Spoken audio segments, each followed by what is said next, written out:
यंदाचा उत्सव साजरा करत असताना आम्ही महत्वाच्या विषयाकडे येतो. 6 सप्टेंबरला आपल्या गणपतीचं विसर्जन आहे. तुम्ही म्हणताल की गणपती बसायच्या आधीच विसर्जनाची सुरुवात का करताय? पण हा विषय खूप महत्वाचा आहे म्हणून आम्ही आधी सांगतोय. 7 सप्टेंबरला खग्रास चंद्रग्रहण आहे आणि त्याचं खगोलशास्त्र आणि धार्मिक या दोन्ही गोष्टी पाहता आपल्याला त्याच्या बाबतीत विचार करायला लागेल. 7 सप्टेंबरला 12 वाजून 37 मिनिटांनी वेद चालू होतात ग्रहणाचे.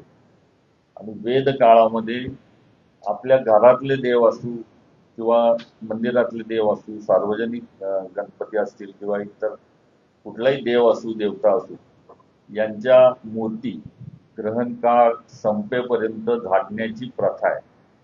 ओलं फडकं करून आपल्या घरातले देव आणि सगळे झाकले जातात आणि ग्रहण काळ पूर्ण झाल्यानंतर त्याची पूजा करून स्वच्छ धुवून तो परत स्थापित केला जातो.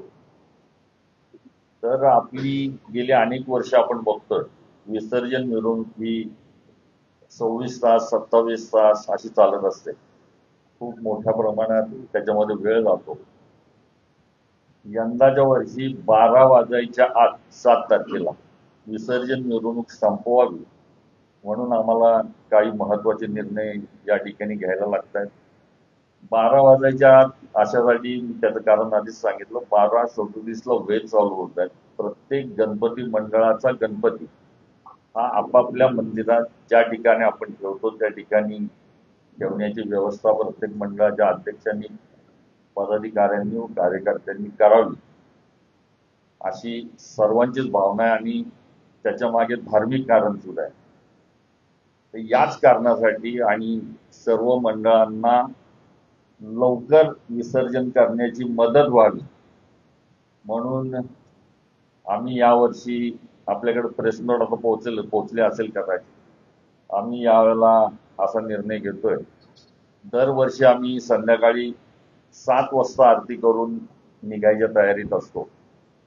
परंतु यावर्षी सर्व मंडळांच्या सोयीसाठी, सर्व कार्यकर्त्यांच्या सोयीसाठी, नागरिकांच्या, भाविकांच्या सोयीसाठी आम्ही यावर्षी ज्या ठिकाणाहून गणपतीची मिरवणुकीची सुरुवात होती त्या टिळक पुतळ्यापासून मानाचे 5 गणपती गेल्यानंतर लगेचच आमच्या मिरवणुकीला आम्ही सुरुवात करणार आहोत. हा अत्यंत महत्वाचा आणि धाडसी निर्णय आम्ही घेतोय. कारण 132-33 वर्षाची ही परंपरा आहे. या परंपरेमध्ये आता पहिल्यांदाच खंड पडतोय, पण हा खंड पडत असताना त्यामागे 2 कारण आहेत. पहिलं कारण ग्रहणाचं आम्ही तुम्हाला सांगितलंच आहे आणि गेली 3-4 वर्ष करोना काळापासून आम्ही 7 वाजता म्हणजे 7 वाजता गणपतीची आरती करून संध्याकाळी तयार असतो. पोलीस प्रशासनाकडनं सुद्धा आम्हाला विचारणं होती, तुमची तयारी असेल तर आम्ही मार्ग रिकामा करून दिलेला आहे, तर आपण त्वरित निघा. त्यांनी दिलेल्या शब्दाप्रमाणे आम्ही 7 वाजता मंडई परिसरातून विसर्जनाला मार्गस्थ होतो. परंतु बेलबाग चौकात यायला आम्हाला पहाटेचे 4:30-5 वाजतात. हा 3 वर्षाचा अनुभव आहे. कुठल्याही प्रकारचं सहकार्य पोलिसांच्या वतीने आम्हाला होत नाही. त्यांनी दिलेला शब्द ते पाळत नाहीत. त्यामुळं आम्हाला हा निर्णय घ्यावा लागतोय.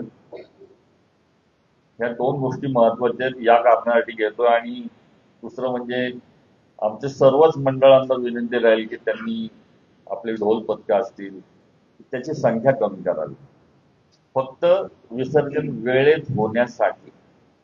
आणि गेली अनेक वर्ष, गेली 3-4 वर्ष मी आता सांगितलं तुम्हाला, अनेक भाविकांचे आम्हाला फोन येतात की आम्ही पहाटेपर्यंत ताटकळत आपल्या गणपतीच्या दर्शनाला थांबत असतो, परंतु तुम्हाला खूपच उशीर होतो, त्यामुळे आम्ही लवकर निघण्याच्या तयारीत असतो आणि लवकर घरी जातो. आमचं दुर्दैव, आम्हाला दर्शन घेता येत नाही. तर तुम्ही सगळ्यांनी मिळून हा काहीतरी चांगला निर्णय घ्या अशी भाविकांची पण मागणी होती, म्हणून आम्ही हा निर्णय घेतोय. विसर्जन मिरवणूक सुरू झाल्यानंतर 5वा गणपती जेव्हा शेवटचा निघेल टिळक पुतळ्यापासून, त्याच्या मागे आम्ही आमचे विसर्जन मिरवणूक सुरू करणार आहोत. कोणाला काही विचारायचं असेल तर हा. हम्म.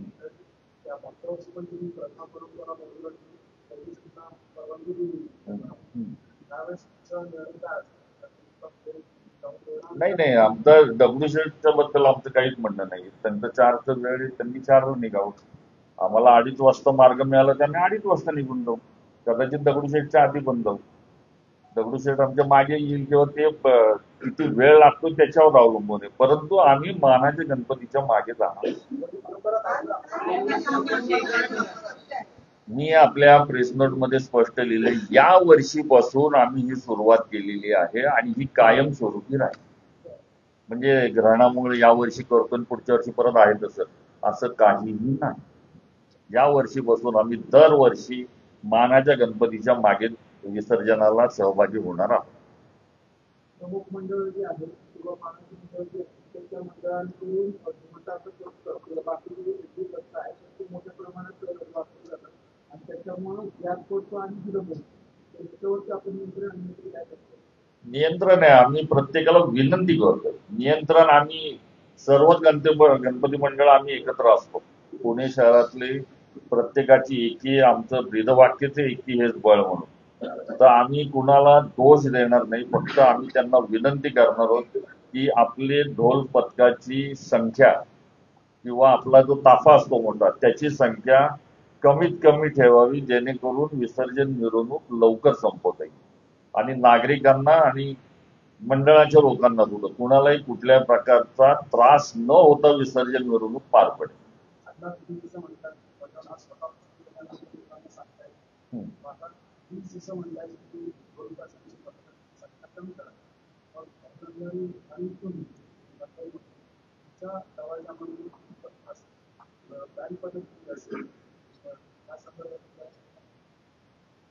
त्याची माहिती तुम्हाला विसर्जनाच्या आधी आम्ही देणार आहोत, त्याची प्रेस कॉन्फरन्स घेणार होतो. परंतु आमच्याकडे मंडळाच्याकडे कमीच असतं, एक बँड एक ढोल पथक असतं. भाऊ रंगारीने सुद्धा निर्णय घेतलाय की कमीत कमी आम्ही पथकं लावू म्हणून. इतर मंडळांना आमची विनंती की त्यांना आम्ही सांगतोय, म्हणजे आम्ही करायचं नाही असं नाही, आम्ही सुद्धा त्याचा विचार निश्चित करणार आहोत.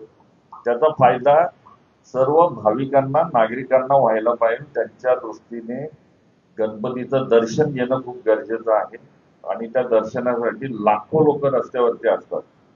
आणि माझं फक्त लक्ष्मी रोडच्या मंडळांनाच नाही, टिळक रोड असेल, केळकर रोड असेल, कुमठेकर मार्ग असेल, या सर्व मार्गातील मंडळांना विनंती की त्यांनी आपल्या पथकाची संख्या कमी करावी आणि डीजेचा वापर शक्यतो करू नये. कारण त्याच्यामुळे होणारा त्रास, त्यातून नागरिकांची होणाऱ्या तक्रारी या होऊ नयेत, म्हणून हा निर्णय त्यांनी पण घ्यावा अशी आमची सर्वांची